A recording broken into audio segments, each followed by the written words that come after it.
Olá, você vai ver no Desinformando desta semana.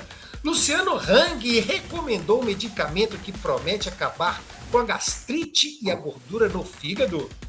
O silêncio pedagógico como uma ferramenta para polarização.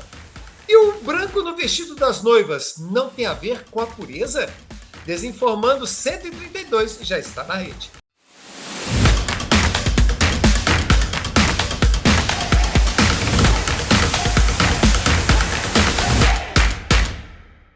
Olá, eu sou o professor Cláudio Magalhães, aqui do meu lado, sempre muito bem informado, jornalista doutorando, grande pesquisador sobre a desinformação, Diego de Deus. Aproveite que você está aí, dá aquela curtida, recomende o nosso canal para as pessoas, para todas, porque todas precisam saber quanto a esse grande mal do século que é a desinformação. Coloque também sua observação, sua pergunta, interaja com a gente, porque todos aqui estamos contra essa grande desgraça que tem tornado a vida da cidadania bastante difícil. Não vamos perder mais tempo, vamos agora para a Ruim da Semana. Pois é, pessoal, quem costuma falar muito sobre desinformação costuma dizer que geralmente essas pessoas estão ali pelo lado da esquerda, etc. Aqui no Desinformando não tem nada disso, a gente é contra qualquer tipo de desinformação. E dessa semana vai falar do Luciano Hang, né? Que, por sinal, está muito mais associado à direita. Ele também foi vítima de desinformação, Diego? Pois é, professor, uma ótima semana para você e para todos que nos acompanham. Vítima da desinformação e também da inteligência artificial. A gente está se referindo a um vídeo que foi amplamente compartilhado no Facebook e que a Lupa acabou fazendo a verificação por sugestão dos próprios usuários que viram o vídeo e ficaram um pouco em dúvida, onde o Luciano Hang aparece fazendo supostamente a propaganda de um medicamento para melhorar ali os sintomas da gastrite e também da gordura do fígado. É um vídeo que aqui tem inclusive a transcrição, né, dizendo o Luciano Hang dando o seu próprio testemunho depois de ter utilizado desse suposto medicamento, fala que é um óleo que é importado da Europa, e isso chama bastante atenção também, porque são alguns dos critérios bastante utilizados pela desinformação, esses locais, né, bem vistos, né, quer dizer, quando a gente fala de tecnologia europeia, há uma espécie de visão no subconsciente coletivo das pessoas de que é algo necessariamente de qualidade, algo que necessariamente vai ser bom, e a gente sabe que nem sempre é assim que acontece, né? Por isso que muitas vezes a ideia de tecnologia europeia é melhor do que a tecnologia paraguaia, que no subconsciente também das pessoas há uma ideia de produtos falsificados, etc. Isso tem até a ver com uma discussão relacionada ao colonialismo, que a gente não vai entrar aqui, mas que também faz parte culturalmente falando. A China, né? A China também, até pouco tempo atrás, também era sinônimo de produto ruim, e olha aí.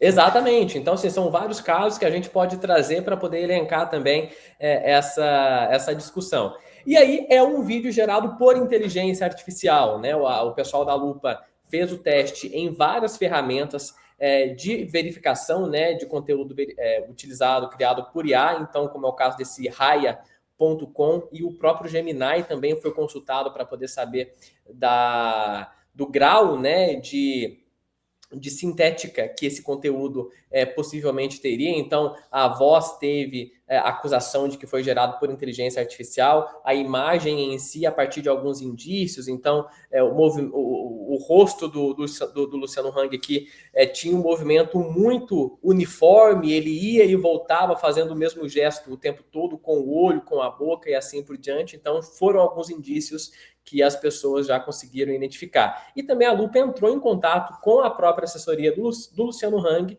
que acabou desmentindo também por completo essa história, né? Então, um fato curioso, porque utiliza-se de uma pessoa pública, né, bastante conhecida, que tem principalmente uma imagem de autoridade sobre determinado público também, e a partir disso utiliza de alguns critérios, como eu acabei de citar, nessa questão do medicamento europeu, e que, portanto, deve ser bom, deve funcionar, mas que, no final das contas, é um produto fraudulento, que, inclusive, pode colocar em risco, né, a saúde das pessoas, uma vez que as pessoas acabam acreditando na veracidade de um anúncio, né, como esse. E aqui no Desinformando você já sabe, né, que o pau que dá em Chico também dá em Francisco. A gente é contra qualquer tipo de desinformação e a gente está aqui para isso. Agora, você falou uma coisa bacana no início, que foi que essa história de se saber que era uma fake news surgiu das próprias pessoas que viam o vídeo. Eu queria saber um pouco mais de você, como é que as pessoas podem colaborar com esse tipo de atitude, mas não agora, lá no nosso último quadro, no Pré-Verdades, porque nós entramos agora com essa informa.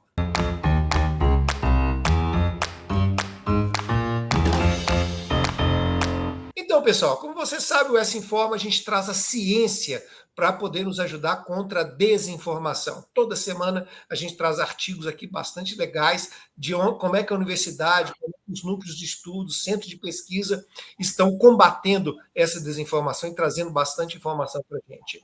E a gente sabe que não é só falar não, né, pessoal? O silêncio também pode ser prejudicial, né? A omissão também é pecado. Não é isso, Diego, sobre esse texto que você vai trazer para a gente hoje? Perfeitamente, professor. Um texto muito interessante, publicado inclusive recentemente por 2 pesquisadores brasileiros. Vou compartilhar minha tela aqui, né? O silêncio pedagógico ou mediação discursiva, dissenso e regimes de verdade na educação, do Otto Homrich e também do Rodrigo Vieira Pinot, o Otto da Universidade do Vale dos Sinos e o Rodrigo da Universidade Federal do Rio Grande do Sul, onde eles vão fazer uma pesquisação, ou seja, uma pesquisa que vai acontecendo no mesmo momento em que ela é desenvolvida, né, numa escola brasileira, durante 2 anos. E aí eles conseguiram encontrar muitas coisas interessantes quando a gente está falando desse silêncio pedagógico. O que seria esse silêncio pedagógico, professor, para poder contextualizar? O fato de que cada vez mais as escolas ou os professores têm deixado o debate de lado, principalmente debates relacionados a temas polêmicos, né, como, por exemplo, política, saúde pública, sexualidade e outros assuntos que hoje em dia, até há pouco tempo não eram, como, por exemplo, política, mas se transformaram numa espécie de tabu, e que, por conta disso, a escola, que deveria ser esse espaço para o debate, né, para formar opinião embasada em fatos, acaba dando espaço para os algoritmos, né, para que as crenças que estão aí circulando nas redes sociais acabam modulando a visão de mundo, principalmente dos jovens nesse cenário, né?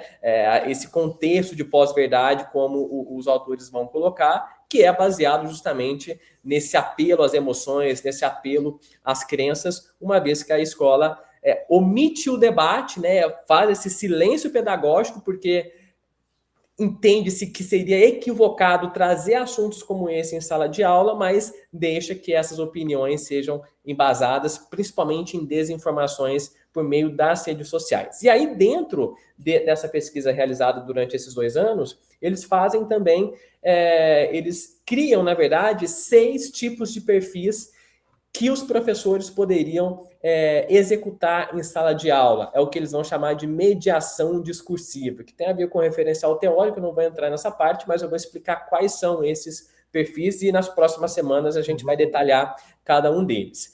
O primeiro perfil que o professor deve assumir em sala de aula, de acordo com os autores, seria justamente a ideia de um perfil neutro, mas entendendo que é impossível ser aquela coisa da neutralidade, né, que o jornalismo muitas vezes acaba se ancorando. Qual que seria o papel do professor nesse papel de neutralidade? Apresentar perspectivas diferentes de um mesmo assunto e, a partir daí, moderar o debate entre os alunos, né?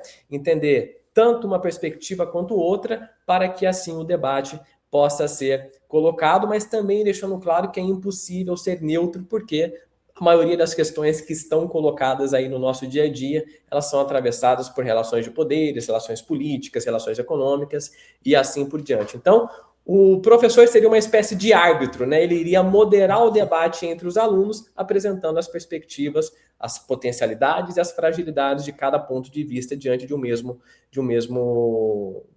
tópico, né? De um mesmo assunto que está ali sendo apresentado. Então, nas próximas semanas, a gente vai voltar e vai trazer também os outros perfis, são 6 no total.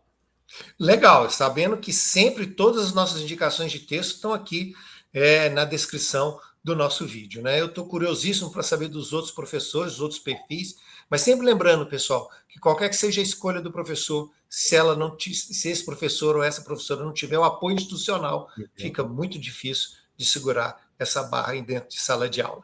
Falando em barra, me lembra de vestido. Vestido me lembra do fake old dessa semana, que está muito curioso. Roda aí.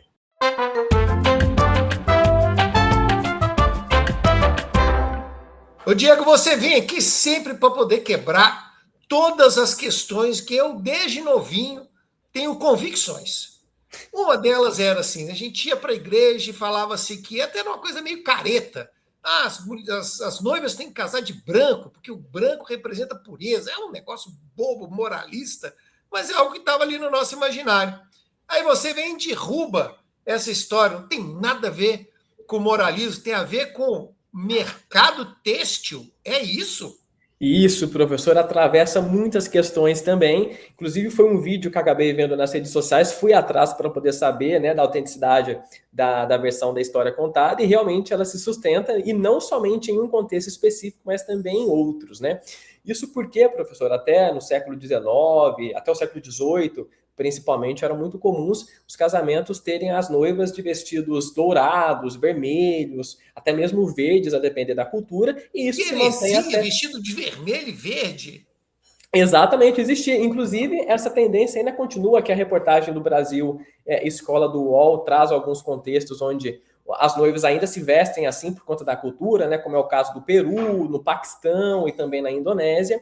Mas o vestido branco, ele é o mais conhecido de todos, né? E aí, da onde que surge isso? Existem 3 versões principais. A primeira delas seria lá da França, do nosso conhecido Napoleão Bonaparte, que quando no século XIX ele se casou, a esposa dele teria vestido ali roupas brancas, não necessariamente um vestido branco, mas a cor que predominou ali durante a cerimônia foi o branco. Mais tarde, aliás, mas antes dessa história, né, também ainda na Escócia, a rainha Mary Stuart também acabou se casando com o vestido branco para fazer uma homenagem à família materna dela, que tinha o branco como a cor principal do brasão dessa família. E também a rainha da França, a Maria de Médici, lá no século XVII, que também acabou optando por... Ela casou super nova, dando também essa ideia de pureza, né? Aos 14 anos, ela vestiu de branco e também acabou se casando. Mas o caso mais conhecido aconteceu na Inglaterra com a rainha Vitória, já no século XIX, quando ela se casou de branco, que foi ali um grande evento, porque ninguém naquela cultura estava acostumada a ver alguém se casando de branco, né? Algo então muito incomum para aquela situação. E ela também, professora, acabou trocando a coroa que ela tinha por uma coroa de flores e colocou também o véu que também acabou se popularizando o mundo todo, né, posteriormente. E tem uma outra curiosidade também dessa ideia do que você falou, né, da indústria têxtil, que foi o seguinte: naquela época, a economia têxtil estava ficando muito fraca, principalmente com a chegada das máquinas, né, de costura que as pessoas estavam utilizando para poder fabricar ali as roupas. E aí, esse vestido que a rainha Vitória se casou foi um vestido de renda que foi produzida a pedido dela por várias artesãs. Então, essas artesãs levaram ali cerca de 2 a 3 meses para conseguir confeccionar todos esses vestidos manualmente, o que acabou gerando emprego, né, fazendo com que essas artesãs não perdessem os empregos delas, ao mesmo tempo girando a economia que, em parte, estava estagnada com essa mudança do manual para o maquinário, né? Então, um detalhe muito interessante que acabou conformando culturalmente a nossa visão sobre o casamento. E que fala muito sobre a indústria da moda, né? Isso é muito legal da gente pensar.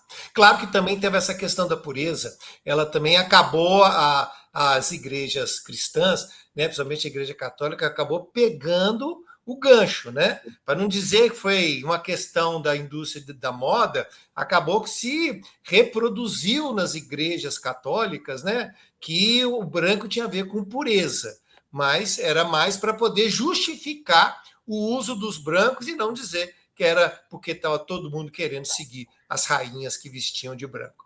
É tudo muito curioso. Curioso também é como a gente pode atuar contra a desinformação. Toca aí.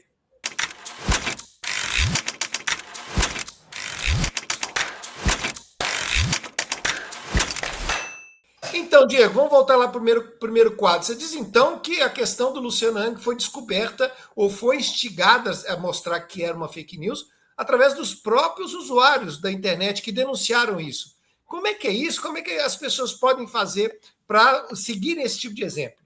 Talvez um dos principais objetivos da literacia midiática, né? Isso, não é a pessoa conseguir distinguir aquilo que é verdadeiro ou não, porque nem sempre é possível a gente conseguir fazer isso, mas minimamente ter um olhar crítico ao ponto de desconfiar de conteúdos que vêm de diversos lugares até nós, né? Nesse caso específico, é interessante o papel das agências de verificação, porque elas não somente vão atrás para poder verificar aquilo que foi feito, como também oferece ferramentas que são gratuitas, que são de acesso livre, onde as pessoas podem, inclusive, fazer as suas próprias checagens, né? Isso, inclusive, na visão dos checadores, né? Pensando num futuro talvez um pouco mais longínquo, seria o cenário ideal, né? As pessoas não precisarem das agências de verificação para poder saber a veracidade do conteúdo, mas elas próprias fazerem as suas próprias checagens, as suas próprias verificações. Então, é muito interessante porque reúne dois métodos de combate à desinformação. Um, que é o pensamento crítico, a literacia midiática de maneira geral, e o outro é como que o fact-checking também, nesse caso, pode ser útil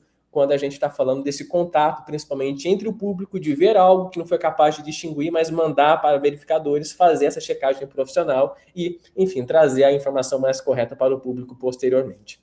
E ficar esperto com a literacia midiática e assistir o Desinformando, que, por sinal, semana que vem está de volta. Um abraço, pessoal! Pessoal, até a próxima!